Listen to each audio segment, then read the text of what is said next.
Assembly है, हल्का है। खुशी की बात है कि रमेश जी जैसा एक नेता पहले भी आपकी खिदमत करता रहा है और आने वाले दिनों में भी आपकी खिदमत करेगा। मैं 10 मिनट आपके सामने हूं क्योंकि इसके बाद अगली 3 जनसभाओं के लिए पहुंचना है। मैं थोड़ी सी संजीदा गुफ्तगू आपसे करना चाहता हूं। मुझे खुशी है कि इस सभा में, इस जलसे में हर मजहब के, हर धर्म के, हर जात के, हर समाज के लोग बैठे हैं। चरागों के सफर में दबदबा हो आंधियों का, तो फिर अंजाम जुल्मत के सिवा कुछ भी नहीं होगा। चरागों के सफर में दबदबा हो आंधियों का, तो फिर अंजाम जुल्मत के सिवा कुछ भी नहीं होगा। ये दुनिया नफरतों के आखिरी स्टेज पर है, इलाज इसका मोहब्बत के सिवा कुछ भी नहीं होगा। आने वाली 20 तारीख को आपको घरों से बाहर निकलना है और न सिर्फ पुणे के मुस्तकबिल का फैसला करना है, बल्कि महाराष्ट्र के मुस्तकबिल का भी फैसला करना है। ये लड़ाई सीधे सीधे 2 ताकतों के बीच में है।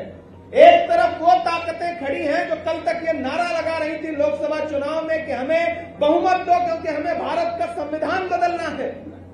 चाहे वो अनंत हेगड़े हो, चाहे वो भाजपा के लल्लू सिंह हो, चाहे भाजपा के अरुण गोविल हो, चाहे भाजपा की दिया मिर्धा हो, इनके भाषण उठा के देख लीजिए लोकसभा के कि हमें बहुमत दो क्योंकि हमें संविधान बदलना है।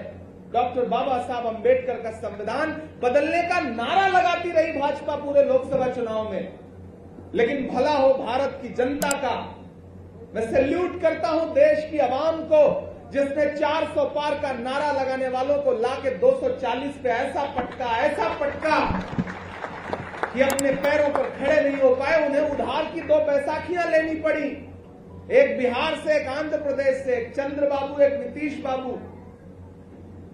अब एक बैसाखी छिटकी तो दिल्ली वाली सरकार की सांस अटकी। और क्या पता महाराष्ट्र के चुनाव का नतीजा अच्छा हो जाए तो बिहार वाले बाबू तो खिसक ही लेंगे, उनका तो इतिहास भी रहा है। तो अगर आपको लगता है कि 20 तारीख को आपको सिर्फ एक आमदार चुनने के लिए घर से बाहर निकलना है तो आप बहुत छोटा सोच रहे हैं। ये चुनाव इतना छोटा नहीं है जितना आप सोच रहे हैं। ये सिर्फ एक आमदार का चुनाव नहीं है। एक तरफ वो ताकतें खड़ी हैं जिनका नारा है बटेंगे, कटेंगे, मंगलसूत्र छीन लेंगे, भैंस खोल ले जाएंगे, उल्टा लटका देंगे, ढहा देंगे, जला देंगे। और एक तरफ हम खड़े हैं जिसका नारा है कि आइए नफरत के बाजार में मोहब्बत की दुकान खोलते हैं। ये लड़ाई नफरत और मोहब्बत के बीच में है।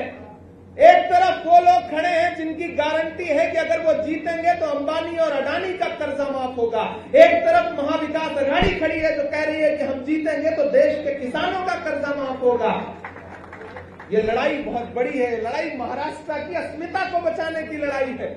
दिल्ली में बैठा हुआ हाकिम ये सोच रहा है कि महाराष्ट्र को गुजरात के रिमोट कंट्रोल से चलाएगा। नहीं, ऐसा नहीं होगा। ये महाराष्ट्र वीर शिवाजी महाराज और डॉक्टर बाबा साहब अंबेडकर की धरती है। ये किसी इशारों पे नाचने वाली धरती नहीं है। मेरी खुशनसीबी है कि मैं महाराष्ट्र का प्रतिनिधित्व करता हूं राज्यसभा में। मैं आपका खासदार हूं। मेरी उम्र बहुत कम है तो बहुत सारे लोगों को लगता है कि नहीं ये तो अभी बच्चे जैसा है, लेकिन मैं बातें थोड़ी बड़ी बड़ी करूंगा आपके सामने। उम्र मेरी भले कम है। मैं रमेश जी के बारे में हमेशा से बहुत तारीफें सुनता रहा हूं। बड़ी खिदमत की है, मिनिस्टर रहे हैं सरकार में। और मैं जब जब इनको देखता रहा हूं या जब जब इनके बारे में राजनीतिक गलियारों में सुनता रहा हूं तो मुझे एक शेर याद आता रहा है कि मैं तुम्हें अपने उसूलों की कसम देता हूं, मुझको मजहब के तराजू में न तौला जाए। मैंने इंसान ही रहने की कसम खाई है, मुझको हिंदू या मुसलमान न समझा जाए। एक इंसान जो उसूलों के साथ जीता रहा, एक इंसान जो मानवता के, इंसानियत के साथ जीता रहा, आज वो आपके सामने अपना दामन फैला के आपसे वोट की अपील कर रहा है। तो यहां जितने भी समाज के लोग बैठे हैं, मैं आपसे बस एक ही बात कहता हूं कि सियासत बहुत ड्रामे की चीज है। बहुत चेहरा कुछ और है, नकाब कोई और है, लेकिन इसी सियासत में अच्छे लोगों की भी तो जगह बनती है और उनको आगे लाने की जिम्मेदारी किसकी है? यहां अकलियतों के लोग बैठे हैं, यहां सिख समाज के लोग बैठे हैं, जैन समाज के लोग बैठे हैं, क्रिश्चियन समाज के लोग बैठे हैं, मुस्लिम समाज के लोग बैठे हैं, दलित समाज के लोग बैठे हैं। मैं सबसे एक बात कह रहा हूं, मैं कांग्रेस पार्टी में माइनॉरिटी डिपार्टमेंट का नेशनल चेयरमैन हूं।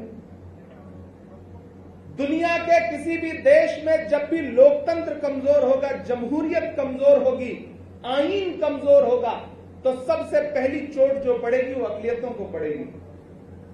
इसलिए छोटी छोटी चीजें, छोटे छोटे फायदे, छोटी छोटी नाराजगी किनारे रखिए। लड़ाई सच में भारत के संविधान को बचाने की है, लोकतंत्र को बचाने की है। देश के प्रधानमंत्री जी कहते कुछ और हैं, करते कुछ और हैं। नारा लगाया था, बहुत हुई महंगाई की मार, अब की बार मोदी सरकार, नारा लगाया था 2014 में ना। फिर हुआ क्या? जो पेट्रोल डीजल 58 रुपए लीटर था वो 100 रुपए लीटर हो गया, जो गैस सिलेंडर 400 का था वो 1000 का हो गया। मैं तो एक दिन पार्लियामेंट में बैठा था, सामने से भाजपा के एक मिनिस्टर भाषण दे रहे थे, बोले हम गरीबी मिटाएंगे। हमने कहा शर्म करो, आप क्या गरीबी मिटाओगे? अरे आप तो वो लोग हो जो आपकी सरकारें फिल्में टैक्स फ्री करती हैं और कफन पर जीएसटी लेती हैं।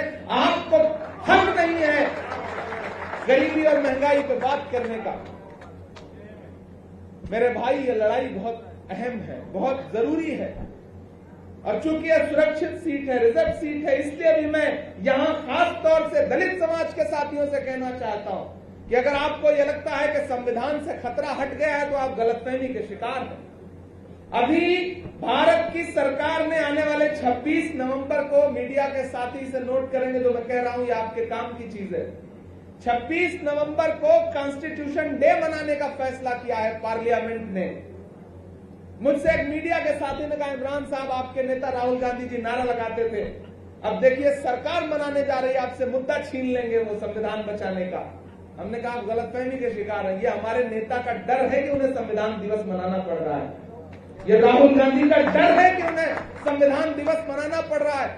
हालांकि वो सरकारी तौर पर संविधान दिवस मनाने जा रहे हैं, लेकिन इनके झांसे में नहीं आना। देश के दलित भाइयों, पिछड़ों, अल्पसंख्यकों, नौजवानों, महिलाओं, इनके झांसे में नहीं आना। ये कहते कुछ और है, करते कुछ और है। 2014 में जब पहली बार पार्लियामेंट में आए थे तो पार्लियामेंट की सीढ़ियों पे अपना मत्था रखा था नरेंद्र मोदी जी ने, वो फोटो उठा के देख लेना। उस पार्लियामेंट की जो धूल थी उसको अपने माथे से लगाया था और उसके 8 साल बाद वो पार्लियामेंट ही बदल दी। हमने कहा इस बार संविधान को माथे से लगाने जा रहे हैं, खतरा और बड़ा है, इसलिए सबको बहुत होशियार रहना है। तो मैं आप सबसे अपील करूंगा साथियों कि मैं पाथरी से लेकर के, श्रीरामपुर से लेकर के, जालना से लेकर के, नांदेड़ होते हुए, रावेर होते हुए यहां चुनाव प्रचार के लिए पहुंचा हूं। मंदिरों में भजन चल रहा है, मस्जिदों में दुआ चल रही है, जिस तरफ भी नजर तुम उठाओ बस अघाड़ी की हवा चल रही है। एक तरफा माहौल है पूरे सूबे में।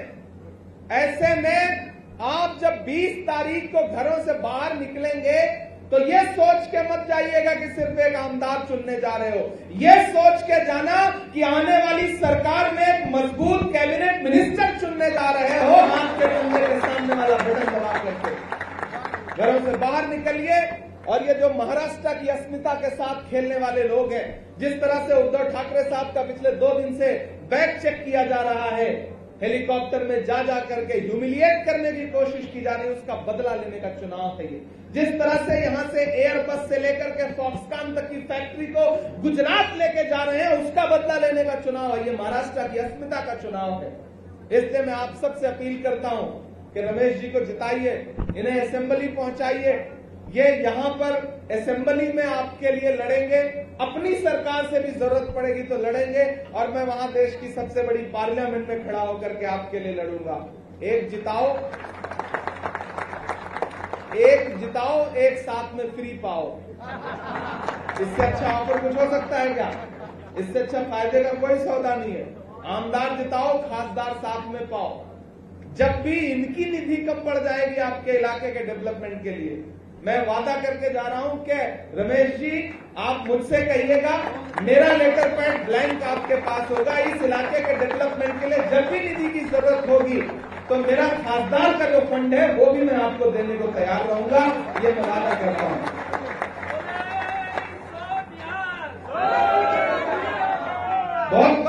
है मुझे, मैंने कहा ना जाना है, हम पहले से ऑलरेडी लेट हो चुके हैं और अभी लगातार ढेर सारी सभाएं करनी है।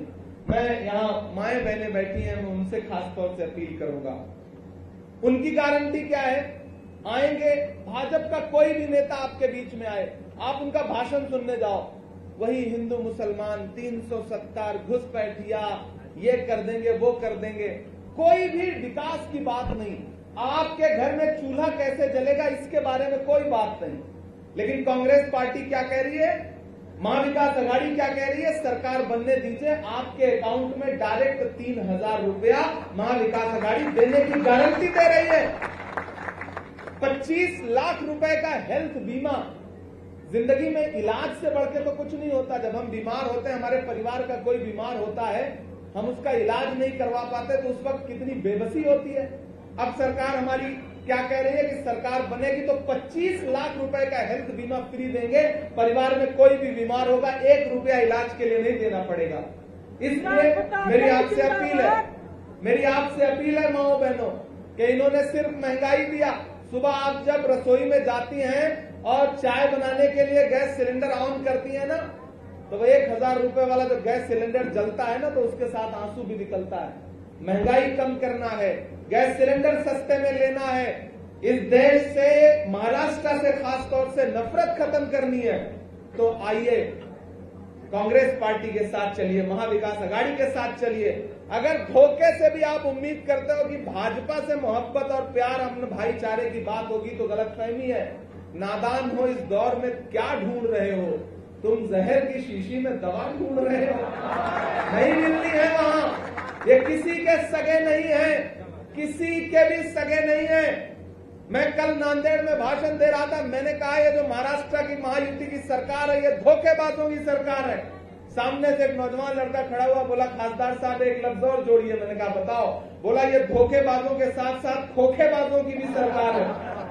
मैंने कहा ये देखिए, महाराष्ट्र का बच्चा जानता है ये किस तरह से। ये भी सही है, सरदार जी ने जो बात बताई है वो भी पत्थर की लकीर समझिए, आज से ये बात भी बोली जाएगी। तो मैं आप सबसे अपील करता हूं कि इस इलेक्शन में रमेश भाई को जिताइए।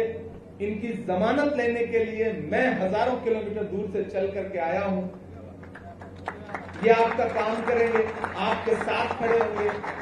अगर आपको कभी लगे कि ये आपके लिए आपके साथ खड़े नहीं हो रहे हैं, तो मेरे घर का दरवाजा 24 घंटे खुला है। आना, मेरा गिरेबान पकड़ के कहना कि मैंने इमरान प्रतापगढ़ी आपके कहने पे वोट दिया था, मेरा काम करवाइए, मुझे जरूरत पड़ेगी तो मैं इनसे भी लड़ूंगा उस वक्त, क्योंकि मैं सियासतदान बाद में हूं, पहले शायर हूं, तो मैं उस तेवर को बचा के रखता हूं। मुझे लगता है कि मुझे अपने लोगों से भी लड़ना है, आवाम के लिए, तो मैं वहां भी लड़ता हूं। तो मेरी आपसे गुजारिश है कि रमेश भाई अच्छे आदमी है, सच्चे आदमी है, नेक आदमी है, और जो हमारे पास सर्वे है, जो दिल्ली के गलियारों में चर्चा है, रमेश जी इस सीट को बहुत बड़े अंतर से जीतने जा रहे हैं। कोई कोर कसर रह भी गई हो तो आज से मैं आ गया हूं। मेरी आप सबसे गुजारिश है, और माओ बहनों आपसे भी, आप चाह ले तो फिर घर का एक वोट इधर उधर नहीं जा सकता।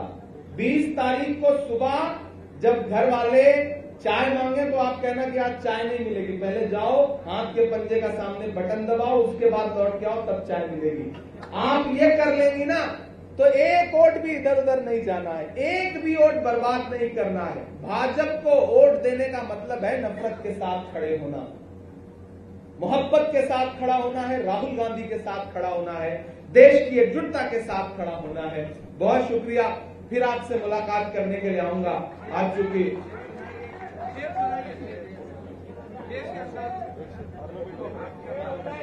हाँ सुना बताऊं, नहीं सुनाऊंगा तो अच्छा, आपका हुक्म तो पूरा ही करना पड़ेगा। कहाँ सोया है चौकीदार,